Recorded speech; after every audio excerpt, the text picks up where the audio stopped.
Setiap kali ada berita tentang orang Indonesia bikin ulah di luar negeri, satu hal yang selalu kepikiran, kita ini warga negara atau beban negara? Beberapa tahun terakhir, bukan cuma 1-2 kasus, mulai dari kerjaan yang gagal total, sampai yang bawa-bawa nama Indonesia ke titik paling memalukan di mata dunia. Tapi yang bikin nyesek mereka ini bukan cuma mencoreng nama sendiri. Mereka nyeret kita semua yang gak salah apa-apa, ikut dipandang sebelah mata. Dan kalau kalian pikir ini cuma soal oknum, coba tonton sampai habis. Karena mungkin kita udah terlalu lama tutup mata sama sistem yang gagal nyaring siapa yang pantas bawa nama Indonesia ke luar negeri. Ini bukan rasis, ini fakta. Beberapa tahun terakhir, WNI jadi bahan berita global untuk semua alasan yang salah. Mulai dari perampokan di Jepang, pencopetan di Thailand, sampai penghilangan nyawa di Malaysia. Kapan kita mau jujur soal ini? Kalian kira cerita barusan cuma 1-2 kasus? Enggak bro, itu baru permulaan. Kita buka tahun ini dengan kabar mengerikan dari perairan Malaysia, tepatnya pada bulan Januari 2025, di mana beberapa WNI yang mencoba masuk secara non-prosedural lewat laut ditindak tegas sama polisi maritim Malaysia. Ya, mereka tersungkur karena timah panas.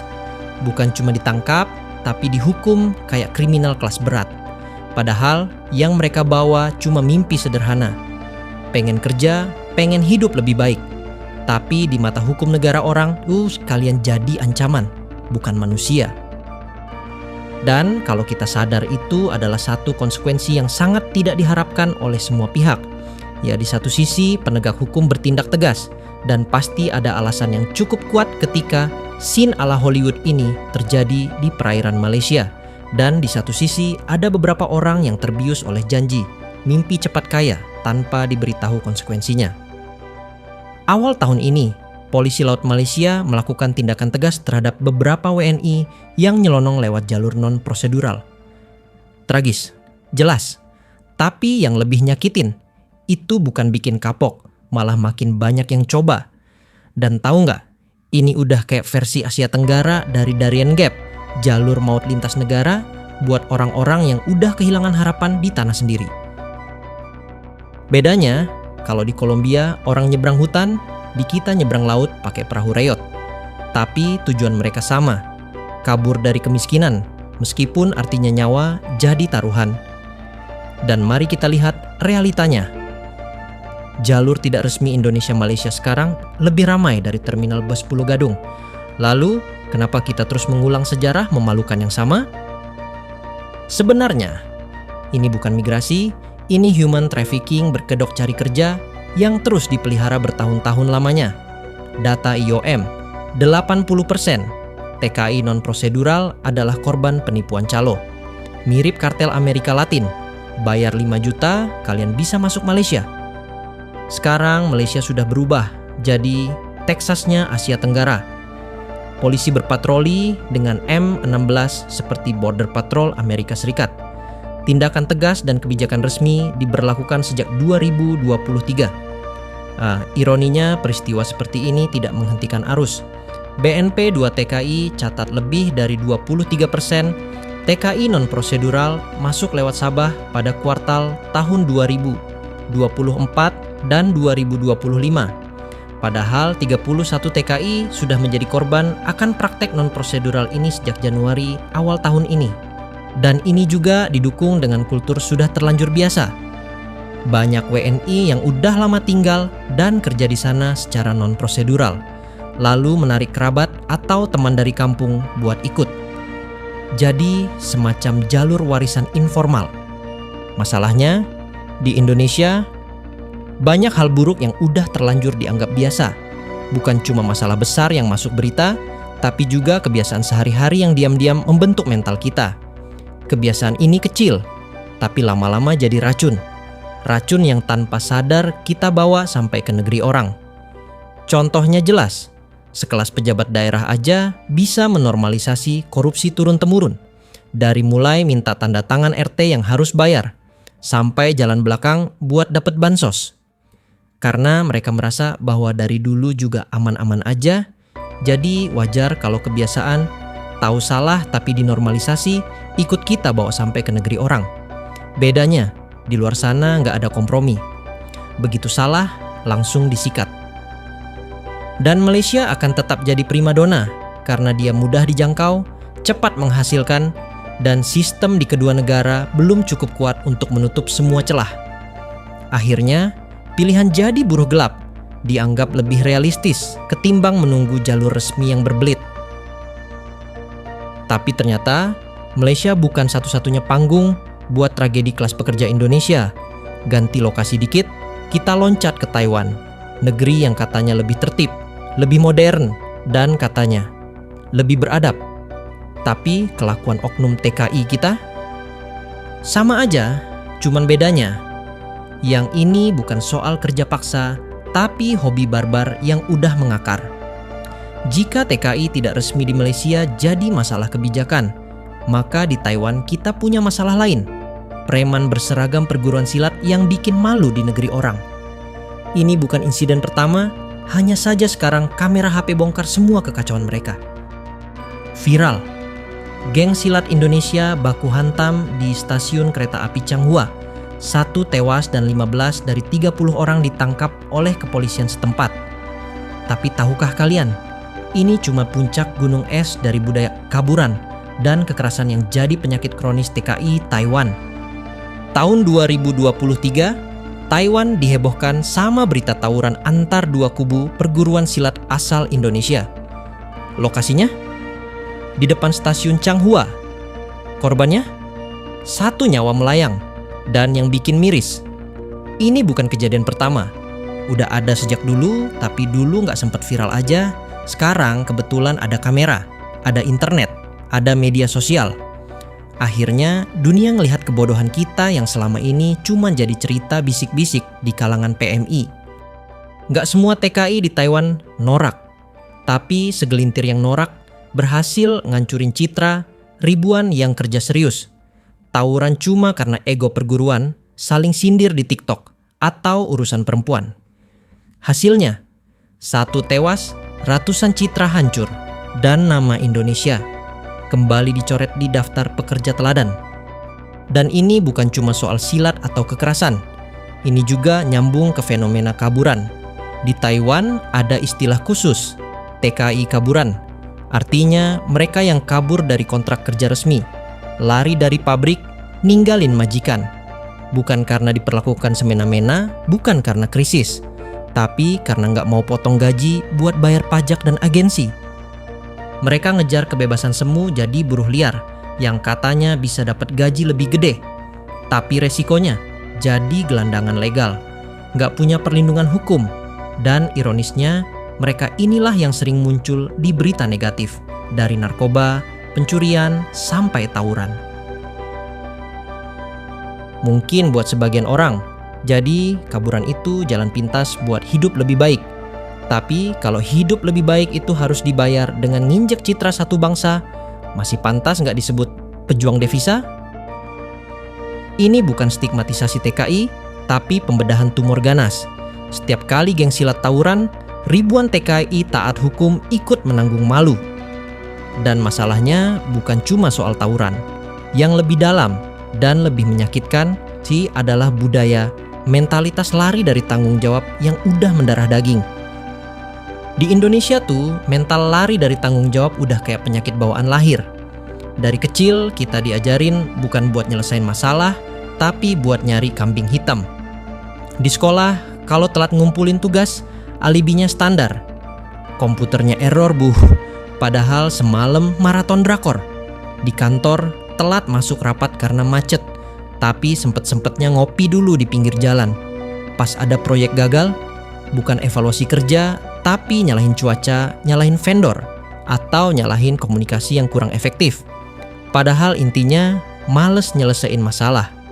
Bahkan di level pemerintah, bencana banjir bisa dijawab santai. Ini karena curah hujan tinggi. Lah, terus drainase dan tata kotanya kemana? Ya entah, mungkin lagi healing. Yang lebih parah, mental kabur ini sering dibungkus pakai dalih. Ya udah, yang penting gak nyusahin diri sendiri. Padahal nyusahin orang lain itu udah default settingnya. Utang nggak dibayar. Maaf ya, belum ada rezeki. Kerusakan fasilitas umum? Kan bukan gue yang bikin awalnya. Kerja setengah-setengah, yang penting gaji masuk. Akhirnya kita jadi bangsa yang ahli cari alasan, tapi bego kalau diminta solusi. Jangankan tanggung jawab besar kayak ngurus negara, tanggung jawab kecil kayak buang sampah ke tempatnya aja masih kalah sama rasa malas. Kalau dibiarkan, ini bukan cuma budaya, ini warisan. Dan warisan kayak gini, bukan bikin kita kaya, tapi bikin kita layak diketawain dunia. Dan kalau kalian pikir 2 kasus tadi udah cukup memalukan, tunggu dulu. Singapura juga nggak luput dari drama. Negeri yang dikenal steril, disiplin, dan serba teratur. Mendadak diacak-acak sama aksi brutal sekelompok ART, asisten rumah tangga, yang saling baku hantam di ruang publik. Kata geng di sini bukan asal tempel. Itu udah jadi stigma global buat kelompok warga asing, terutama dari negara dunia ketiga yang bikin ulah di luar negeri. Satu ribut, semua kena label. Satu bikin keributan di MRT atau taman umum, langsung semua ART Indonesia dicap troublemaker. Dan ternyata fakta kasusnya yang bikin gemas. Latar belakang tawuran ini dimulai dari 2 grup WNI asal Jawa ribut hanya karena saling ejek di kolom komentar Instagram. Lokasinya dekat MRT Paya Lebar, transportasi umum Singapura. Korbannya 4 WNI ditangkap polisi Singapura dan dikenakan sanksi denda sebesar 11 juta rupiah serta izin kerjanya dicabut. Stigma geng yang jadi kenyataan. Polisi Singapura secara resmi menyebut pelaku sebagai Indonesian Gang dalam laporannya. Media lokal berjudul Foreign Worker Gang Fight Over Social Media Beef. WNI lain yang tidak bersalah ikut kena imbas. Diperiksa ulang visanya. Kalian pikir ini cuma masalah tawuran biasa? Salah, ini bukti mentalitas kampungan yang dibawa ke negara maju. Singapura bukan lapangan bola tempat kalian bisa main hakim sendiri. Kalau mau berantem, pulang saja ke Indonesia. Jangan bikin malu bangsa di negeri orang. Budaya geng yang dibawa dari Indonesia. Di kampung cuma tawuran motor, di Singapura kehilangan akal sehat karena mengkonsumsi alkohol. Mentalitas harus menang sendiri, bahkan untuk hal sepele. Media sosial jadi pemicu. Masalah gengsi online berujung kekerasan offline. Tidak ada filter, ribut di kolom Instagram, lanjut fisik. Efek domino ke WNI lain.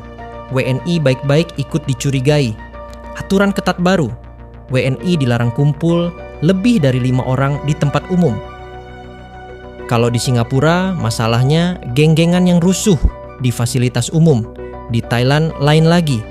Bukan soal tawuran, tapi soal kreativitas yang salah arah. Di negeri Gajah Putih ini, kita lagi-lagi membuktikan kalau mencari kesempatan di antara celah itu sudah seperti bakat alami. Bedanya, kali ini celahnya adalah bebas visa dan bakatnya dipakai untuk hal yang bikin malu satu bangsa. Beberapa waktu lalu, dunia maya dihebohkan dengan penangkapan 4 WNI di Bangkok yang ketahuan mencopet turis Jepang di mal mewah M Quartier. Uang curian itu bukan recehan, totalnya mencapai 137 juta rupiah dan sebagian sudah dikirim ke keluarga di Indonesia.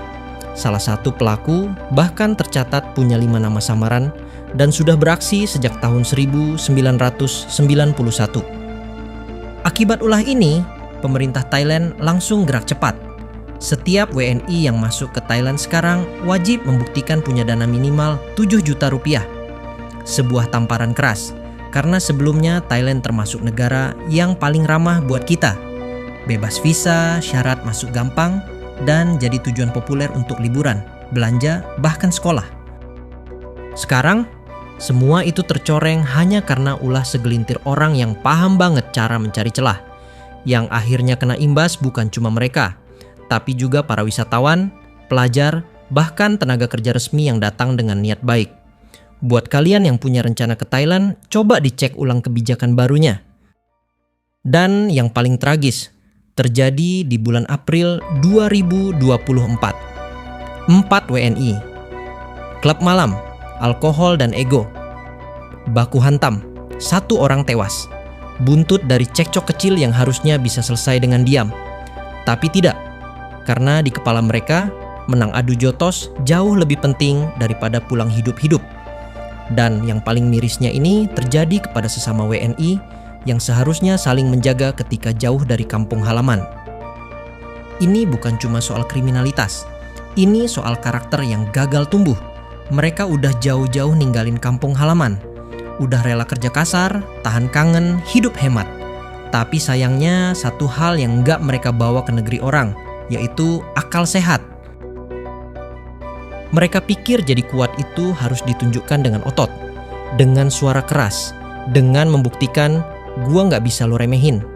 Padahal di dunia yang makin sempit ini, yang berani jaga kepala dingin justru yang paling ditakuti.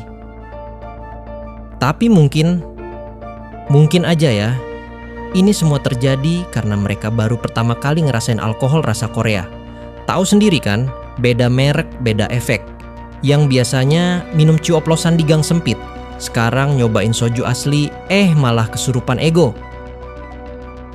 Dan akhirnya, kita harus jujur sama diri sendiri. Kita tuh nggak kekurangan peluang, yang kita kurang itu kesadaran. Kita ngamuk kalau dibilang TKI itu biang rusuh. Tapi kita juga gagap ngaca bahwa sebagian dari kita emang bikin masalah berulang kali di negara yang beda tapi dengan skenario yang mirip. Dan celakanya, semua itu bukan sekadar aib individu, tapi merek kolektif yang kita bawa. Orang Indonesia, nggak peduli kalian dari suku mana, agama apa, kerjaan kalian apa. Kalau satu yang rusak, semua ikut dicurigai. Maka jangan kaget kalau makin hari makin banyak negara memperketat visa kerja untuk WNI. Jangan ngamuk kalau akhirnya kita di-cap sebagai buruh murahan, troublemaker, atau bahkan geng liar.